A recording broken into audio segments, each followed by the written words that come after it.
Sam. I'm Jordan. We're the Paradise Fears. Love me when you're out the door. We actually interviewed you guys about a year ago. This was our first interview for the site. So. And this will be your last. Yes, the site's We shut gonna down die after festivals. this. Yeah. That's what we do. Grand finale. So you guys have toured with a ton of bands in the past year. You guys went on tour with Somerset, In the Cab, Forever Sickest Kids, All Time Low, and now you're on tour with Radio. Exactly. And you'd think, Kristen, in all of that touring, we'd find a band we liked, but just none. You just hate them all. All just miserable human beings. Yeah, so sad. You guys are too crazy. Not true. So how does it feel like we've made so much progress in 1 year? Like how have you guys reacted to all of the fame we've gotten in the past year? I mean, fame is a very relative term. Yeah. But I appreciate that. That's very sweet of you. It's really exciting. It's cool. You don't really notice it. It's kind of like growing taller. Like you don't notice yourself growing taller, but then it just kind of gradually happens. But every once in a while, there are reality check days where you choose to measure yourself and you're like, wow, I'm 5'10". I've grown a lot, yeah. I was 4'8" when I was in 4th grade. Man, I'm really much taller now. And those reality checks for us, those measurements for us are like specific shows. You know, we played New York City, sold out, like 400 people. Everyone there knew every word. For us. Holy crap, it's so crazy. I get a lot of that when I go home.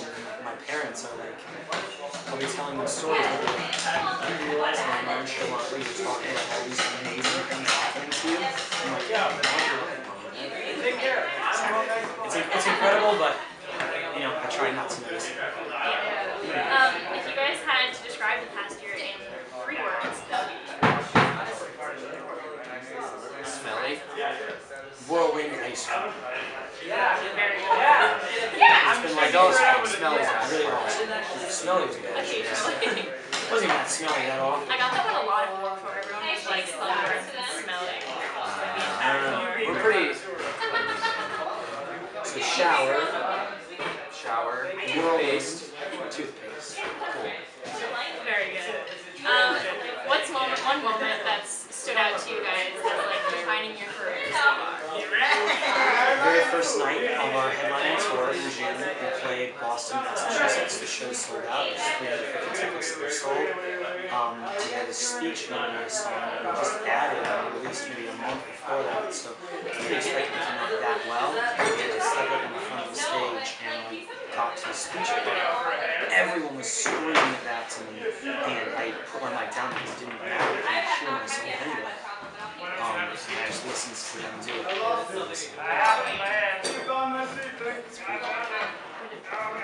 I would say it was actually the last, when we were here the last time, when we headlined this particular venue, Studio Webster Hall. It's hard to even pinpoint one moment from that set because there were several moments where we would all just kind of stop and look around at each other and just kind of like shake our heads like, this is really, like, you know, like he was saying, a room packed full of people who knew every word to every song. Anytime someone would like pull the mic away, let the crowd sing, it was louder than when he was singing. It's just so many moments that were very surreal to me is the word that he was going to. It felt like a dream almost. And so how is this particular tour going? It's been great. It's been fun. We've never really done this whole already experience. They're a little bit more rock and roll than a lot of what they tour with generally. Not saying that bands are really rock and roll, but I mean they've done that. Different for us, and you notice it, you see it. It's a different type of person coming to the show, but it's been very well. I think their fans have gravitated to our music, and our fans have very much gravitated to their music, and yeah, it's been pretty awesome. And if you guys could choose any bands,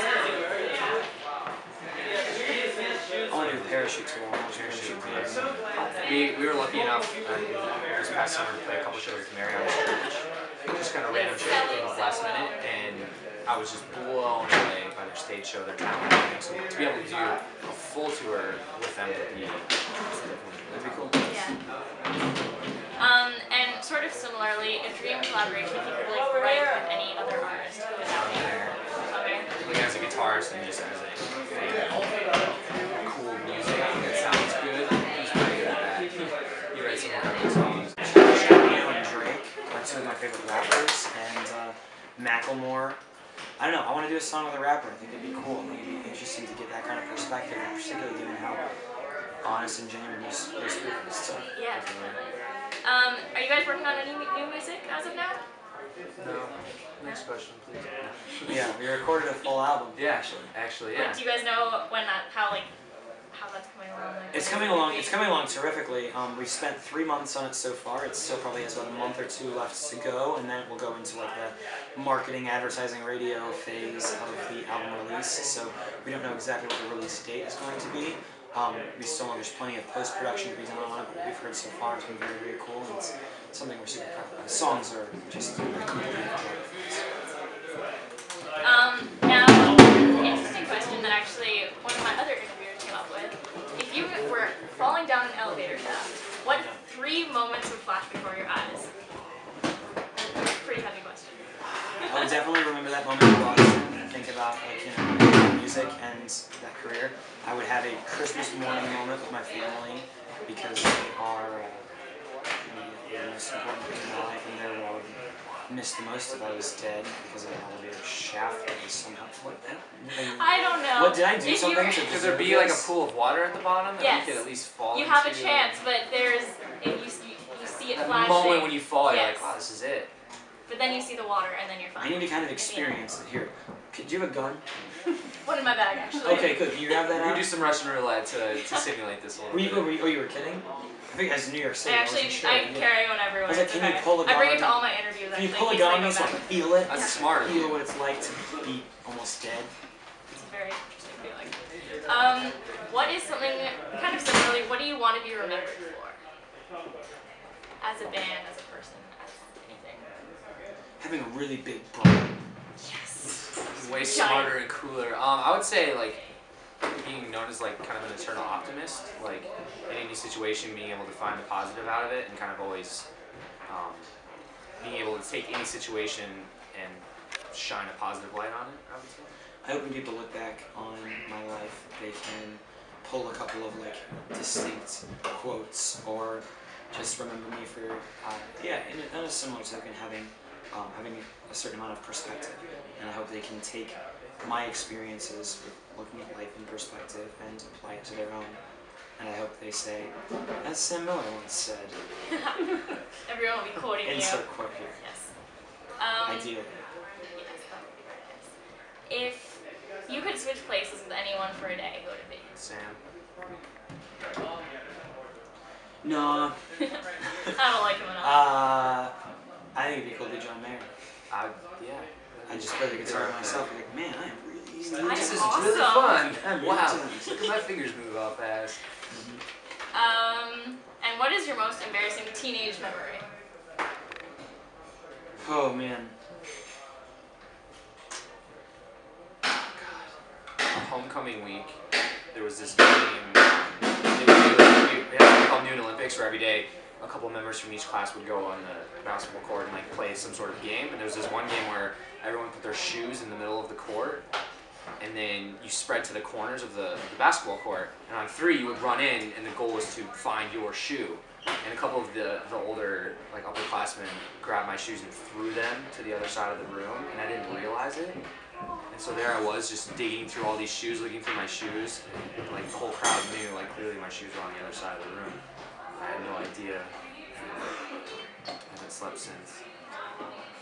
I dressed up as a cheerleader with really, really short shorts and did a choreographed dance. So it's like the same for the Noon Olympics. So it's the same thing, except for mine was chosen. Oh, yes, that was like voluntary. His was like, you couldn't help it, but you just did that to yourself. You can't complain about that. I was a ridiculous person. And who is your celebrity crush? Pretty Snow. Probably lights. What's the, if you were to go over to your iPod right now, press play, what's the last one you listened to? God, I'm just gonna do it right I now. think it's Taylor Swift, actually. Oh, which One song? of- Or is it from the new, Red, I think. Oh, yeah. Oh, I was listening to Us. That's embarrassing. Oh. Do you guys actually That listen to happens yourselves? more often than I was like listening. the- Your top 25 most played is just you guys. I had to send back notes on a rough mix that we got, so I was listening to that. Before that, it was probably "Fuck You Over" by the Sinners. It's a great song. What's one of your guilty pleasures, each of you guys? Oh, that Taylor Swift record. It's up there. Like for music or just in Anything. general? Gosh. I'll say Taylor Swift right now. Just on touch with it. Yeah. And give an impression of each of your guys' favorite accents. I used to actually, when I was a little bit younger, I would go to, not bars, because I wasn't 21 years old yet, but I would go to small clubs or I'd go to like restaurants and I would pretend to play this character, and I'm just like a British, kind of a, you know, like a charming British guy. Because I can understand British, like you can see that a little bit, you know, it's cool. Obviously not know the American flag, no. But I would go tell people that I was British and I was kind of funny. People believe me, actually. Oh, really? That's Just a pretty little good. bit cockney, a little bit like separate. Yeah, I can't tell the difference between them. It would be like, where are you from? I'd be like, oh, Manchester. Born and raised, actually. Born and raised, yeah. I watch a lot of the movie Love Actually. Oh, okay. That's where I pick up my British accent from. Just watch that and get on it from there. Exactly, I just repeat what the character Colin says. What about you? Accents for me, I can never do them on the spot. I have a lot of accents I can do well, but when I'm put on the spot, I can't. Let down. Well, let down. Just very sad. Tip, tip. That was, Tip, I can't do cheerio. it. I can't do the British Cheerio. accent. Being from British. Cheerio. Yeah, that's it. Last question. What are 3 words to describe this particular tour so far? Toothpaste. Toothpaste. Same words? Deodorant. Hygiene. Exciting, different. High octane, Yes. but with a hyphen. Okay. So So it's, it's one, technically one word. technically one. It's almost Is it? Can we get a judge's ruling? Is that allowed? Grant, allowed. can high octane be considered one word if there's a hyphen? It's allowed. He's an English teacher, so we're good. Oh, fancy. Alright. Well, this has been an interview with Paradise Fears. Thank you guys for watching. Thank and you. we'll see you. See you